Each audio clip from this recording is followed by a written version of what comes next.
அன்பானவர்களே, அன்பு வணக்கங்கள்.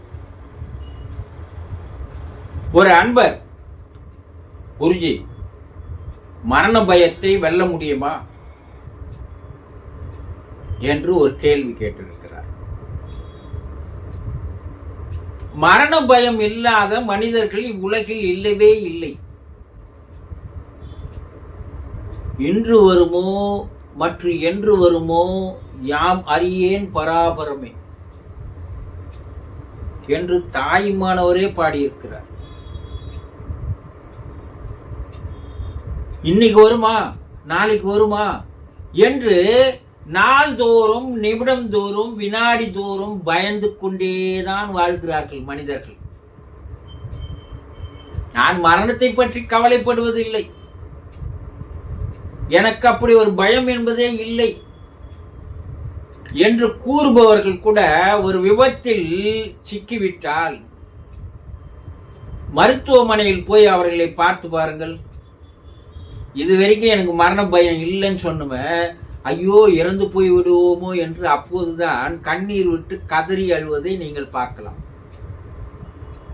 ஒரு பெருநோய், தீர்க்க முடியாத நோய், குணப்படுத்த முடியாத நோய் வந்து விட்டவர்களை எல்லாம் பார்த்திருக்கிறவர்கள் இல்லையா? அவர்கள் நிமிடந்தோறும் எப்போது நமக்கு மரணம் வந்து விடுமோ என்ற பயத்திலேயே அவர்கள் வாழ்வதை பார்க்கலாம் இல்லையா? அப்போ மரண பயம் என்பது எல்லோருக்குமே இருக்கும். ஒரு சிலர் பார்த்தீங்கன்னா அளவுக்கு அதிகமா சொத்து சேர்த்து வச்சுட்டு இருப்பான். அந்த சொத்தை அனுபவிக்க முடியாத ஒருவேளை இறந்து போயிட்டா,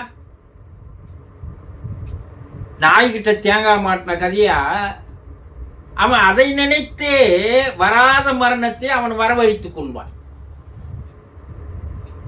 இப்படியெல்லாம் மரணத்தை கண்டு பயந்து வாழ்பவர்கள் தான் மனிதர்கள்.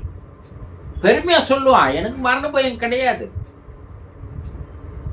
வயது ஆக ஆக ஆக நாடிகள் தளர்ந்து போகும்போது, நடக்க முடியாது போகும்போது, உடலும் நாடிகளும் தளர்ந்து போன நிலையில் அவனுடைய எண்ணம் என்னவாக இருக்கும்? இன்னும் கொஞ்ச நாளைக்கு வாழலாமா, எப்போ சாவு வந்துருமோ என்றுதான் அவன் மனதிலே வேறு எந்த எண்ணமும் அவர்களுக்கு ஓடாது. அப்போ மரண பயம் என்பது எல்லா மனிதர்களுக்கும் இருக்கிறது. இதுல ஒரு வேடிக்கை என்னன்னா, அவன் நாள்தோறும் இறந்துதான் கொண்டிருக்கிறார்கள். நீங்க எல்லாருமே நாள்தோறும் இறக்கிறீர்கள். எப்படி? இரவு தூங்குகிறீர்கள், காலையில் விழிக்கிறீர்கள். அந்த இரவில் வருகின்ற உறக்கம் மரணம்தான், இறப்பு தான். காலையில் விழிச்சுக்கிறீங்க, அந்த விழிப்பு தான் மறுபிறப்பு தான். உறக்கம், இரவு உறக்கம் சாவு, விழிப்பு பிறப்பு. இது நாள்தோறும் நடக்குது இல்லையா? இந்த சித்தர்கள் என்ன சொல்றாங்க? நித்தம் நித்தம் சிறு சாவு. தினந்தோறும் சாவுறீங்கப்பா. எதுக்கு இது? நிரந்தரமா சாவு போறதுக்கு உண்டான ஒத்திகையை இறைவன் உங்களுக்கு தந்திருக்கிறான், வேற ஒண்ணும் இல்லை. நீண்ட சாவிற்கு இப்போத ஒத்திகை பாக்குறீங்க, ட்ரையல். ஆனா மனிதர்கள் இதை புரிந்து கொள்வதில்லை. நல்லா தூங்கணும்பா, நல்லா எழுந்துக்கணும்பா. தூக்கத்திலேயே எழ முடியாமல் போய்விட்டா அப்ப என்ன ஆகும்? அதை நினைத்து கொண்டு பயந்து தூங்குபவர்கள் கூட இருக்கிறார்கள். தூக்கம் வராம தவிக்கிறாங்க.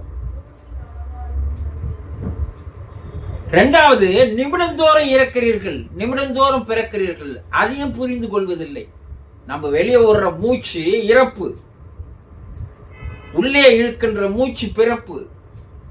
இறப்பும் பிறப்பும் நிமிடந்தோறும் நடைபெற்று கொண்டிருக்கிறது. வெளியே போன பூச்சி உள்ள வராத போச்சு, நீ இறந்து போனவன் தான். அப்போ இதையெல்லாம் சித்தர்கள், யோகிகள், ரிஷிகள், முனிவர்கள் எல்லாரும் சிந்தித்து பார்த்தார்கள், ஆராய்ந்து பார்த்தார்கள். மனிதனுக்கு இதிலிருந்து புரிந்து கொள்வதே அவர்கள் கிடையாது. ஆனா புரிந்து கொண்டால் அந்த பயம் அவர்களுக்கு வந்து விடுகிறது. அப்ப அந்த பயத்தில் இருந்து அவர்களை மீட்பதற்கு என்ன வழி? ஒண்ணு மரண பயம் போகணும், இல்ல மரணத்தை வெல்லணும். இது ரெண்டுக்கு என்ன வழி என்று பல ஆயிரம் ஆண்டுகளாக ஆராய்ச்சி செய்ததின் விளைவுதான் ஜெபம், பிரார்த்தனை, நமாஸ் போன்ற எல்லா முறைகளும் வழிபாட்டு முறைகளையும் வைத்தார்கள். இந்த ஜெபம், பிரார்த்தனை, தொழுகை எல்லாமே மதத்திற்காக ஏற்படுத்தப்பட்ட வழிபாடுகள் என்று நினைத்துக் கொண்டிருப்பது பாரு, அது ஒரு அறிவியலித்தனம். அது எல்லாமே தியானத்திற்கு சமமானது. என்ன? நீ மரணத்தை வெல்வதற்குண்டான ஒரு வழி, மரண பயம் போவதற்குண்டான ஒரு கலை, ஒரு ஆர்ட். உண்மையாகவே நான் சொல்வதை நன்றாக உன்னித்து கேளுங்கள், உன்னிப்பாக. உண்மையாகவே யார் தன்னை முழுமையாக இழந்து தொழுகை செய்கிறார்களோ, பிரார்த்தனை செய்கிறார்களோ, ஜபம் செய்கிறார்களோ, அவர்கள் இறந்துதான் போகிறார்கள். எப்படி? அந்த உண்மையான தியானத்தில், ஜபத்தில், பிரார்த்தனையில் அவர்களுடைய உயிரும் ஆன்மாவும் வெளியேறி சென்று பிரபஞ்சத்தோடு, தெய்வத்தோடு, கடவுளோடு, பரம்பொருளோடு, பரமசிவனோடு, பரமபிதாவோடு சேர்ந்து விடுகிறது. அதில் கிடைக்கின்ற ஆனந்தம், சந்தோஷம், நிம்மதி, பரமானந்தம், பரம சுகம் வேறு எதிலேயுமே கிடைக்காது. அந்த பிரபஞ்சத்தோடு இவர்கள் போய் கலக்கும் போது பஞ்சபூதங்களோடு இவர்கள் கரைந்து போகின்ற நிலை ஏற்படுகிறது. அப்போதுதான் இறை நிலையை, இறை தரிசனத்தை காண முடிகிறது. அதில் ஒரு முறை உண்மையாக அதை ருசித்து விட்டால், அனுபவித்து விட்டால், மரண பயம் என்பதே வராது. தினந்தோறும் இறக்கலாமா, இறைவன் கிட்ட போகலாமா, இறைவனோடு இரண்டரை கலக்கலாமா, அந்த அதீதமான பரவச பேரானந்தத்தை அனுபவிக்கலாமா என்ற ஏக்கம் மனதிலே இருந்து கொண்டே இருக்கும். அது தியானத்தால் மட்டுமே அந்த காரியங்கள் நிறைவேறுகிறது.